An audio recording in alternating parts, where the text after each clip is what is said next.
تین چیزیں ہیں، ایک ہے اسلام، دوسرا ہے ایمان اور تیسرا ہے احسان.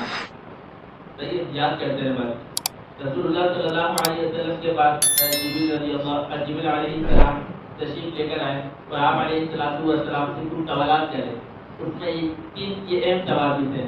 پوچھا یا رسول اللہ مل اسلام، اسلام کیا ہے؟ آپ علیہ السلام نے فرمایا ان تقیم الصلاۃ وتؤتی الزکاۃ وتصوم رمضان وتحج البیت من استطاع الیہ سبیلا. فرمایا کہ رمضان کے نماز پڑھنا، روزے رکھنا، زکوٰۃ کا ادا کرنا، اور جس کو اللہ نے استطاعت دی ہے اس کے لیے کہ بیت اللہ کا حج کرنا.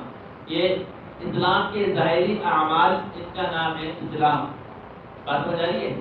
دین کے ظاہری اعمال اس کا نام کیا ہے؟ اسلام. نماز پڑھنا، روزہ، زکوٰۃ، حج، اس کا نام ہے اسلام. جبریل علیہ السلام نے کہا صدقت، آپ نے سچ کہا. پھر پوچھا من ایمان، ایمان کیا ہے؟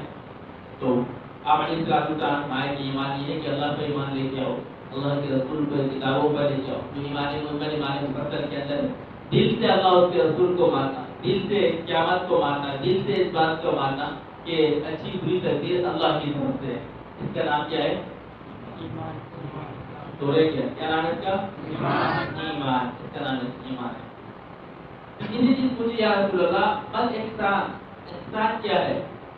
احسان کسے کہتے ہیں؟ قرآن میں ان اللہ یحب المحسنین، اللہ محسنین سے، احسان والوں سے محبت رکھا کرتا ہے، اللہ انہیں پسند کرتا ہے. ان اللہ لمع المحسنین، اللہ احسان والوں کے ساتھ ہے. ارے یہ احسان ہے کیا؟ آپ تشریح کیجیے. رسول اللہ صلی اللہ علیہ وسلم فرماتے ہیں احسان یہ ہے اعبد اللہ کأنک تراہ. اللہ اکبر.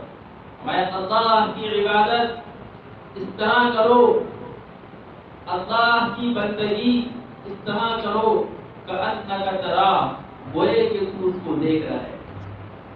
فإن لم تكن فإنه يراك، اگر یہ کیفیت نہیں ہو سکتی کم از کم اتنی کیفیت تو بنا لے کہ اللہ اس کو دیکھ رہا ہے. اللہ، اس کا نام ہے احسان. بات سمجھ آ گئی؟